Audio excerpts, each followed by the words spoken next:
नमस्ते दोस्तों, स्वागत है आपका हिंदी न्यूज शो में। आज का दिन भारत के लिए बहुत ही ऐतिहासिक है और भारत के आलोचकों के लिए भी।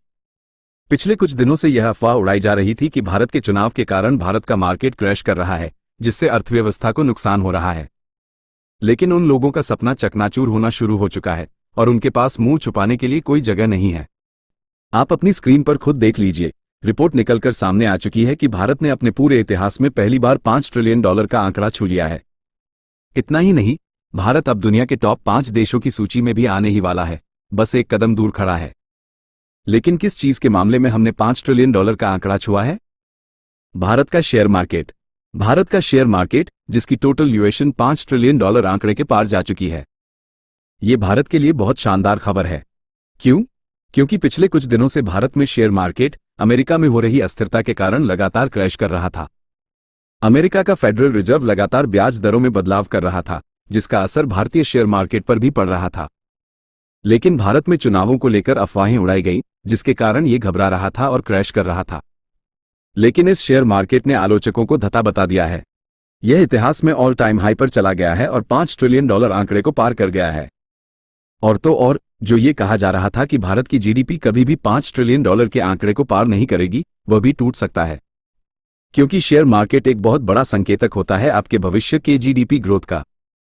जब किसी देश का शेयर मार्केट इतनी भयानक रफ्तार से बढ़ता है, तो इसका मतलब है कि उसमें विदेशी निवेश तेजी से आ रहा है। यानी कि दुनिया भर की कंपनियां भारत में तेजी से अपना बिजनेस बढ़ा रही हैं। और जो निवेशक अपनी मेहनत की कमाई भारत में लगा रहे हैं, उन्हें यकीन है कि भारतीय अर्थव्यवस्था आने वाले समय में इतनी रफ्तार से बढ़ेगी कि उनका पैसा दिन दुगनी रात चौगुनी रफ्तार से बढ़ेगा। ये बात इतिहास खुद गवाह है। जितने भी सुपर पावर देश बने हैं, खासकर आर्थिक सुपर पावर, सबके साथ यही हुआ है। चाहे वो 1945 का अमेरिका हो या फिर 1990 का चीन, सबके आर्थिक सुपर पावर बनने की भविष्यवाणी पहले ही स्टॉक मार्केट ने कर दी थी। क्योंकि जो देश आर्थिक सुपर पावर बनने वाला होता है, उस देश में दुनिया भर के निवेशक अपना पैसा पहले ही लगा देते हैं। भारतीय शेयर बाजार ने महज 6 महीनों के भीतर $1 ट्रिलियन की संपत्ति पैदा करके एक उल्लेखनीय उपलब्धि हासिल की है। मंगलवार को 4 जून को होने वाले लोकसभा चुनाव परिणामों से पहले विदेशी संस्थागत निवेशकों फी की निकासी के बावजूद ये पहली बार प्रतिष्ठित $5 ट्रिलियन क्लब में शामिल हुआ। एक ईटी रिपोर्ट के अनुसार बॉम्बे स्टॉक एक्सचेंज में सूचीबद्ध सभी शेयरों का कुल बाजार मूल्य मंगलवार को बढ़कर 414.75 लाख करोड़ रुपए हो गया।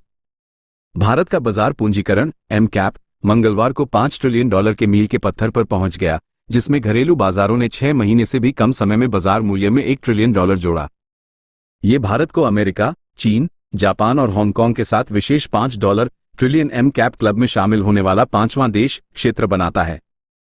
भारत का बाजार पूंजीकरण जीडीपी अनुपात पिछले 12 महीनों के जीडीपी के आधार पर अब 154% पर है, जबकि नवंबर 2023 में 120% था, जब ये पहली बार $4 ट्रिलियन के आंकड़े पर पहुंचा था। जब भारत ने $500 मिलियन, $1 ट्रिलियन और $2 ट्रिलियन बाजार पूंजीकरण के मील के पत्थर हासिल किए, तो एम कैप टू जीडीपी अनुपात 100% से कम था, जिसे उचित मूल्य माना जाता है। हाल के वर्षों में मेगा नव सूचीबद्ध कंपनियों द्वारा भारत के बाजार पूंजीकरण को मजबूत किया गया है। उदाहरण के लिए, जीवन बीमा निगम, जो 2 साल पहले सूचीबद्ध हुआ था, उसका बाजार पूंजीकरण $78 बिलियन है। एलआईसी के अलावा पिछले 1 वर्ष में पूरे सार्वजनिक क्षेत्र के उपक्रम पीएसयू पैक के बाजार मूल्य में उल्लेखनीय वृद्धि देखी गई है। भारत अब 100 से अधिक शेयरों का दावा करता है, जिनका बाजार पूंजीकरण $10 बिलियन से अधिक है, जो कि पूर्व कोविड अवधि में केवल 30 था। तुलना के लिए, चीन, जिसका बाजार पूंजीकरण भारत के लगभग 2 गुना है, के पास केवल 130 से अधिक है। क्योंकि उन्हें अंदाजा होता है कि भविष्य में किस देश के साथ क्या होने जा रहा है, किस देश की बैंड बजेगी और कौन सा देश भविष्य में एक आर्थिक सुपर पावर बनेगा।